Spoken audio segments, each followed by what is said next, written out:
حکماں حضرات، آج میں آپ کو ایسا نسخہ بتاؤں گا جو کہ با یک وقت محرک، شدید، ملین اور میسل بھی ہے۔ علیحدہ علیحدہ نسخے بنانے کی کوئی ضرورت نہیں، بس یہی نسخہ بنائیں اور اپنے مریضوں کو استعمال کروائیں اور مجھے اپنی دعاؤں میں یاد رکھیں۔ السلام علیکم ناظرین، مکتب ہربل کیئر میں خوش آمدید۔ میں ہوں پروفیسر حکیم ڈاکٹر متین احمد سمدانی۔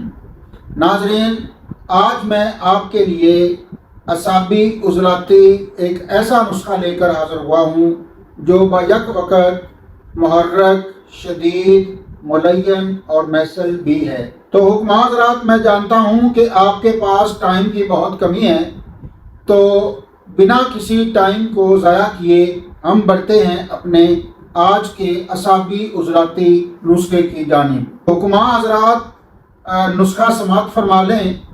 آپ نے گل سرخ جو ہے وہ لینا ہے 60 گرام، اور کالا دانہ جو ہے وہ بھی 60 گرام۔ تخم کاسنی، جو کھار اور کلمی شورا آپ نے لینا ہے 30 گرام، اور سخت گلو جو آپ نے لینا ہے وہ 20 گرام لینا ہے، اور کشتہ ابرک سفید جو ہے وہ بھی اس میں 20 گرام ڈالنا ہے۔ نہایت بریک اس کو گرینڈ کر لیں، کپڑ چھان کر لیں۔ لو ناظرین، آپ کا اعصابی عضلاتی نسخہ تیار ہے، جو کہ با یک وقت محرک، شدید اور ملین اور میسل آپ اسے کام لے سکتے ہیں۔ علیحدہ علیحدہ نسخہ بنانے کی کوئی ضرورت نہیں۔ یہ عرصہ 10 سال سے میں استعمال کر رہا ہوں، مجھے بہت ہی اچھے اس کے رزلٹس مل رہے ہیں۔ ماں حضرات، اب اس کو مریض کو کھلانے کی ترکیب بھی سماعت فرما لیں۔ اگر آپ نے بطور محرک دینا ہے تو آپ نے 1 گرام دن میں 3 بار پانی کے ساتھ دینا ہے، اور اگر بطور شدید دینا ہے تو آپ نے 2 گرام صبح، دوپہر، شام اسے دینا ہے۔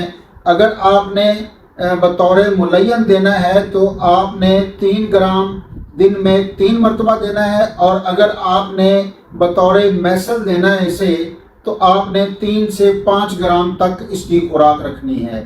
اور حکماں حضرات، آپ کو اب یہ بتانے کی ضرورت نہیں ہے کہ اعصابی عضلاتی جو ہے وہ کہاں کہاں پہ استعمال ہوتا ہے، آپ بخوبی جانتے ہیں۔ میرے مطلب پر یہ عرصہ 10 سال سے نسخہ میں بنا رہا ہوں، اور اسے ہمیشہ بے خطا ہر مریض پر بے خطا پا رہا ہوں، اور جتنی مقدار میں نے آپ کو اس کو کھلانے کی بتائی ہے اس مقدار میں آپ مریض کو کھلائیں گے تو انشاءاللہ آپ کو ایک ہی نسخے میں چاروں خصوصیات مل جائیں گی۔ الگ الگ نسخہ بنانے کی کوئی ضرورت نہیں رہے گی۔